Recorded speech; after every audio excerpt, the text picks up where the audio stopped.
Good morning po, Ma'am Chacha and Manong Ted. Magandang umaga po sa lahat. Good morning po. Happy Monday and thank you for being on the show. Major, matanong lang namin kasi nga po ang sabi ng kapulisan, no permit, no rally ang ipatutupad po ninyo on February 25. Pero may mga grupo po na nagsasabi na tuloy po ang kanilang rally kahit na walang permit. Paano pong gagawin nyo doon? Meron po talagang mga susubok na karoon po ng kanilang mga rally at mga protest. Pero po ang instruction naman po sa amin is kahit wala po silang permit, bibigyan naman po sila ng time para po mag-express ng kanilang mga saloobin. Papairalin po natin ang maximum tolerance. At syempre kakausapin po natin yung kanilang leader or yung kanilang organizer. Pwede po nilang tapusin ang activity nila within 1 hour. So bibigyan po sila ng oras para naman po ma-air nila yung kanilang mga gustong iparating. Okay, 1 oras lang po ang ibibigay natin doon sa walang permiso?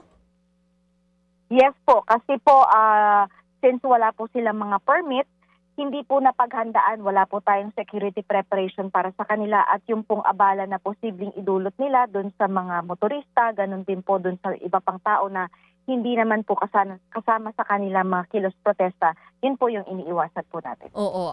Major, meron po bang specific area kung saan lang sila po pwede o kahit saan po ay pwede kasi 1 oras lang din naman po ang ibibigay sa kanila? May mga specific na lugar, wala pong specific na lugar kung saan po sila pwede. Kaya lang po, pag alam po natin na mga kalsada po yan, daanan po, hindi po talaga sila i-allow dyan. Kung halimbawa po magrarally sila, halimbawa sa area ng Minjola, hindi po sila i-allow kasi kalsada po yan. So, yung mga kalsada po, mga dadaanan ng ating mga motorista, mga lugar po ng mga private areas, hindi po yan papayagan. Oo, kung doon po sila pumuesto sa lugar na hindi po naman dadaanan ng mga sasakyan, will they be allowed na magprotesta ng more than an hour? Hindi po, maximum na po yung 1 hour na ibibigay sa kanila. Ano po bang nangyari dito, ma'am? Sila po ba ay nag-apply at hindi lang nabigyan ng permiso kagaya po nung isang grupo na may rally din sa EDSA?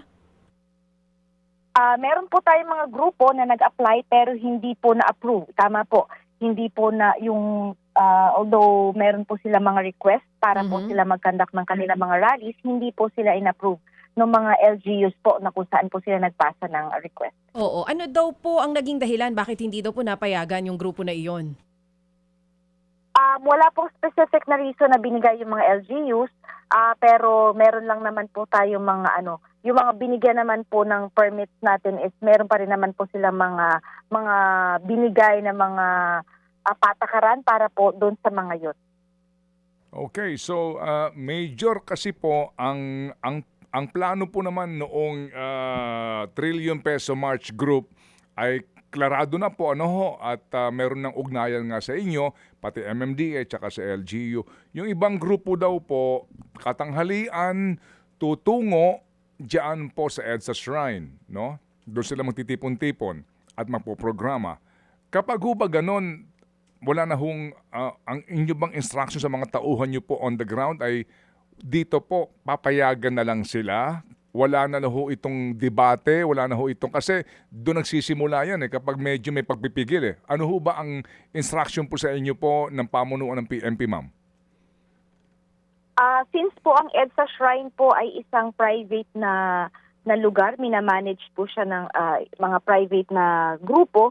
So doon maaari pong meron silang prior na coordination po dito sa management o dito pa sa mga nangangalaga ng EDSA Shrine po natin. Meron po silang mga inalaw, pero sa kanila na lamang po yun dahil ito naman po ay mga prayer rallies po.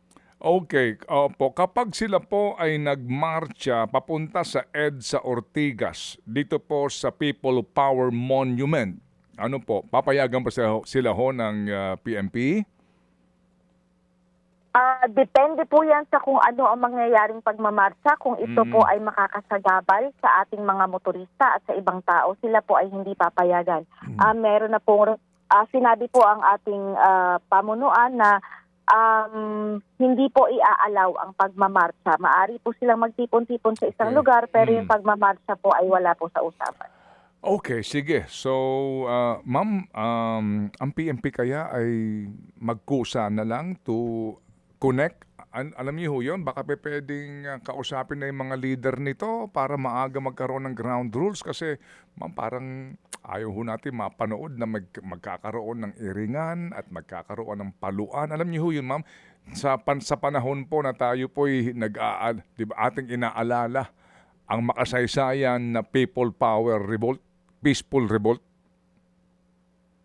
Meron naman po tayong prior na pakikipag-usap dito sa mga inalaw po nating mga grupo. Gaya po ng Tindig Pilipinas, Siklab at yung Trillion Peso March Movement. Pero yun pong ibang grupo na maaari pong magmarcha ay nagre-reach out pa naman po tayo sa kanila para mas maging maayos po kung sakali man po na sila ay magkaroon ng mga pagtitipon. Sige po. So ma'am, kami po araw-araw tatawag sa inyo kasi ito po ang developing ngayon ng mga pangyayari. Ito pong mga inaasahan natin na iba't ibang mga grupo na magkakanya-kanya po ng protesta sa kahabaan ng EDSA on Feb 25. Salamat po, Major. Maraming salamat din po. Thank you. Si Major Hazel Asilo po, spokesperson ng NCRPO. Mga kapatid, brothers and sisters, saan ka pa? Dito na tayo sa totoo. Dito na tayo sa True FM. Mga kapatid, mag-subscribe and follow po kayo sa social media accounts ng True Network PH. Yan po kami, hanapin nyo lang True Network PH, Facebook, Instagram, YouTube, TikTok, and podcast. Mapa Apple or Spotify man yan, mahahanap nyo kami. Lahat ng mga napapanood at napapakinggan nyo po sa programa, nasa social media accounts namin yan. So paano mga kapatid? See you sa social media!